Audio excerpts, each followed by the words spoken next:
Қайырлы күн достар, баршаңызға сәлем, каналыма қош келдіңіздер. Бүгін сіздерге ерекше рецептпен бөлісемін, яғни қарбызды қыста қалай сақтаймыз. Бұрын сонды қарбызды қыста сақтап көрдіңіз бе? Сақтап көрмесеңіз, онда осы рецептпен жасап көруге кеңес беремін. Өте дәмді болып шығады. Видеоны толық соңына дейін қарап, менімен бірге болыңыздар. Алдымен ыдысымызға толтырып су құйып, қайнатып аламыз. Әзірше қарбызымызды дайындаймыз. Менде бұл жерде үлкен қарбыз болғандықтан екіге бөліп алдым. Қарбыздың сыртын жақсылап тазалап жуып аламыз. Содан соң қарбызымызды осы видеода көрсетілгендей қылып қалыңдықта кесіп аламыз. Жіңішке қылып кеспеңіздер, себебі біз банкіге салып үстіне су құйған уақытта өзінің көлемін жоғалтып алады. Сол себепті қалыңдықта кесеміз. Содан соң банкымызды тазалап жуып дайындап аламыз. Банкыны буламаймыз. Қарбызымызды мінекей осындай көлемдікте кесіп аламыз. Бұдан да кішкене үлкендеу кессеңіздер де болады, егер сіздер 3 литрлік банкі қолдансаңыздар. Менде бұл жерде 2 литрлік болғаннан кейін осындай көлемде кестім. Енді қарбыздарымызды осы видеода көрсетілгендей банкімізге салып аламыз. Ең бастысы нығыздамаймыз. Қанша сияды, сонша салып аламыз. Мінекей достар, барлық банкімізге дәл осылай салып аламыз. Содан соң жаңағы қайнаған суымызды банкының үстіне құямыз. Ең бірінші құйған уақытта аз мөлшерде құйыңыздар. Өйткені қарбыз салқын болса, банкіміз сынып кетуі мүмкін. Сол себептен қарбызымыз кішкене жылығанша осылай аз мөлшерде құйып аламыз.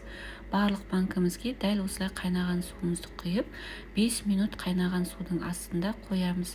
5 минуттан артық қоймаңыздар. Әзірше банкының қақпақтарын ыссы суға салып, 1 минуттай ыссы суда қайнатып аламыз.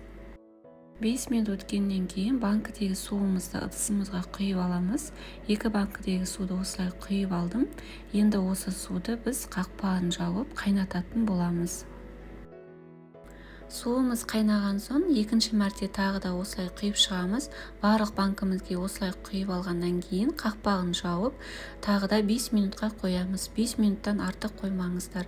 Және достар, каналға тіркеліп лайк басып, қоңырау белгісін басып қойыңыздар. Апта сайын арнамда осындай дәмді ерекше рецептермен бөлісіп тұрамын. Және видео рецепт ұнап жатса, комментарий бөліміне өз пікірлеріңізді қалдыруды ұмытпаңыздар. Мінекей осылай 5 минутқа қоямыз. 5 минут өткеннен кейін тағы да ыдысымызға барлық суымызды құйып аламыз банкідегі. Осылайша осы суымызды тағы да қайнатамыз. Мінекей достар, 2 мәрте су құйғаннан кейін банкідегі қарбыздарымыз өз көлемін кішкене жоғалтады. Уайымдамаңыздар, ол осылай болу қажет. Енді барлық ингредиенттерімізді саламыз. 2 литрлік банкіге жарты ас қасық толтырмай тұз саламыз. Егер 3 литрлік болып жатса, 1 ас қасықты толтырмай тұз саласыздар. Және 2 ас қасық толтырмай қант саламыз. Егер 3 литрлік болып жатса, 3 ас қасықты толтырмай қант саласыздар. Сонан соң 1 шай қасық лимон қышқылын саламыз. Егер сізде 3 литрлік банкі болып жатса, онда 1,5 шай қасық лимон қышқылын саласыз. Енді қайнаған суымызды банкімізге қайтадан құйып шығамыз. Барлығын қақпағын жауып, банкімізді жабатын боламыз. Банкімізді жауатын кезде осындай закрывашка қажет. Закрывашканы жақсылап жауып шығамыз. Барлық жері толықтай жабылғанына көз жеткізіп, осы видеода көрсетілгендей жаңағы айналдырып аламыз. Бұл біздің жаңағы қант пен тұздың толықтай еруі үшін. Енді банкімізді осылай аузын төменге қарай төңкеріп, қалың сүлгімен немесе қалың одеялымен жауып 2-3 күнге осылай қоятын боламыз.